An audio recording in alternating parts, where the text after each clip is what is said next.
Baik, bismillahirrahmanirrahim. Assalamualaikum warahmatullahi wabarakatuh. Alhamdulillahirabbil alamin wal 'aqibatu lil muttaqin fala udwana illa 'alal zalimin. Wassalatu wassalamu ala sayyidil mursalin wa ala alihi wa sahbihi rasulillahi jama'in amma ba'du. Baiklah, perkenalkan, nama saya Sumbari. Saya berasal dari Riau. Saya dari Fakultas Syariah jurusan Al-Ahwalu Syahsiyah. Baiklah, di pertemuan kali ini saya akan menjelaskan tentang atau saya akan mengupas tentang sedikit pengertian tasrif lugawi dari fi'il madi.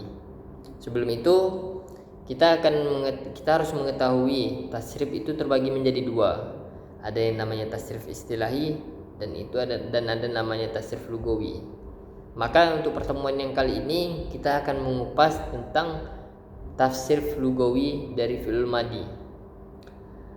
Tasrif lugawi yang ini perubahannya mengikuti kata ganti yang ada lisannya. Misalnya di dalam bahasa Arab itu kita tidak ada perbedaan ketika kita menggunakan kata kerja, apapun itu kata gantinya. Dalam bahasa kita tuh, dalam bahasa Indonesia, apapun itu perbedaannya, ketika kita menggunakan kata kerja itu, maka itu tidak ada kata gantinya. Misalnya seperti saya menulis, dia menulis, kamu menulis. Tidak ada perbedaan di dalamnya. Berbeda dengan bahasa Arab. Nah, tapi kalau di dalam bahasa Arab ini dibedakan antara saya menulis, kamu menulis, dia menulis. Dan untuk melihat perbedaan itu, maka dipelajari dalam tasrif yang namanya itu yang akan kita bahas ini, yang akan sedikit kita kupas, yaitu tentang tasrif lugawi. Baiklah, karena tasrif lugawi dia mengikuti yang tadi kita sebut dengan domir, atau domir itu adalah kata ganti. Maka sebelum itu kita akan mengupas apa itu domir. Sebagaimana yang berlaku di dalam bahasa Inggris, maka dia akan berlaku juga di dalam bahasa Arab. Perbedaan antara kata gantinya antara laki-laki dan yang perempuan berbeda dengan di dalam bahasa Indonesia. Kalau di dalam bahasa Indonesia dia itu misalnya dia laki-laki, dia perempuan, sama gitu, dia dan dia gitu. Berbeda dengan bahasa Inggris dan bahasa Arab. Tapi kali ini kita tidak akan membahas tentang bahasa Inggrisnya. Tapi kalau yang seperti kita ketahui, kalau bahasa Inggris kan menggunakan kata dia laki-laki he, dia perempuan she, berbeda he dan she. Tapi kalau dalam bahasa Indonesia dia laki-laki dia perempuan dia, sama-sama memakai kata dia gitu. Kalau dalam bahasa Arab sama dengan bahasa Inggris. Jadi kata gantinya itu ada perbedaan. Kalau yang untuk dia laki-laki itu menggunakan huwa, kalau dia perempuan itu menggunakan kata hiya. Sebelum kita memasuki pembahasan tentang tasrif lugawi, terlebih dahulu kita harus mengenal yang namanya domir. Jadi bagian domir itu terbagi menjadi 14 bagian. Domir tadi yang kita sebut atau kita sebut dengan kata ganti. Domir tersebut terbagi menjadi 14 bagian yang mana bisa kita syairkan atau kita lakukan ya, yang sering kita dengar lah ya, seperti huwa huma hum, hiya huma hunna, anta antuma antum, anti antuma antunna, ana nahnu. Jadi sebelum kita membahas tentang tasrif lugawi tadi, kita harus tahu apa arti-arti dari domir, kalimat domir tersebut. Kita mulai dari kata huwa. Huwa yang artinya yaitu dia laki-laki. Kemudian yang kedua yaitu huma. Huma yang artinya mereka laki-laki tapi dua orang. Kemudian yang ketiga hum, mereka laki-laki tapi lebih dari dua orang. Kemudian yang keempat yaitu hiya. Hiya yaitu dia perempuan. Kemudian yang kelima yaitu hum, dia perempuan tapi cuma dua orang. Kemudian yang keenam yaitu hunna, dia mereka perempuan tapi lebih dari 2. Kemudian masuk yang ketujuh yaitu anta. Anta yaitu kamu laki-laki. Antuma yaitu kalian laki-laki tapi 2 orang. Kemudian antum yaitu kalian laki-laki lebih dari 2 orang. Kemudian yang selanjutnya yaitu anti. Anti yaitu kamu perempuan. Baru yang selanjutnya setelah anti Antuma yaitu kalian perempuan tapi 2 orang.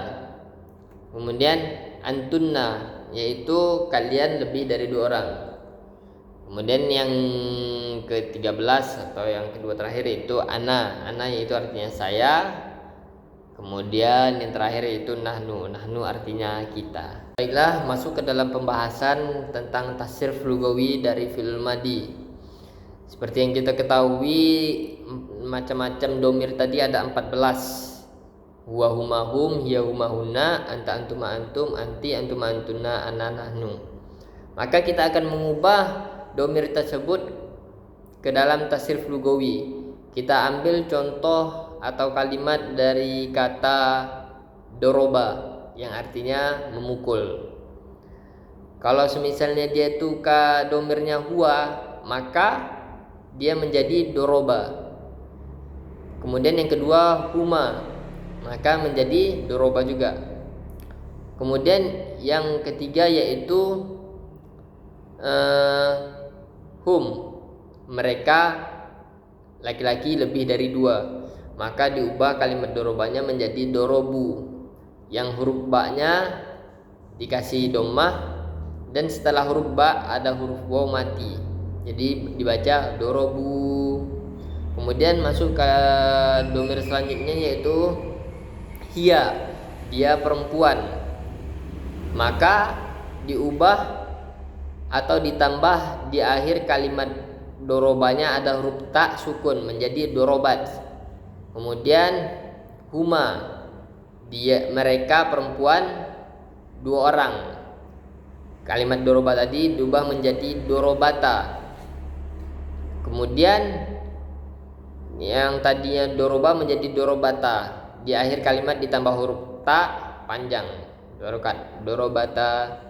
Kemudian domir selanjutnya yaitu hunna, mereka perempuan lebih dari 2, maka di akhir kalimatnya ditambah huruf nun bergaris fathah dan huruf ba-nya menjadi sukun, dibaca dorobna. Kemudian domir selanjutnya yaitu anta, tinggal ditambah di akhir kalimatnya huruf ta bergaris fathah yaitu dorobta.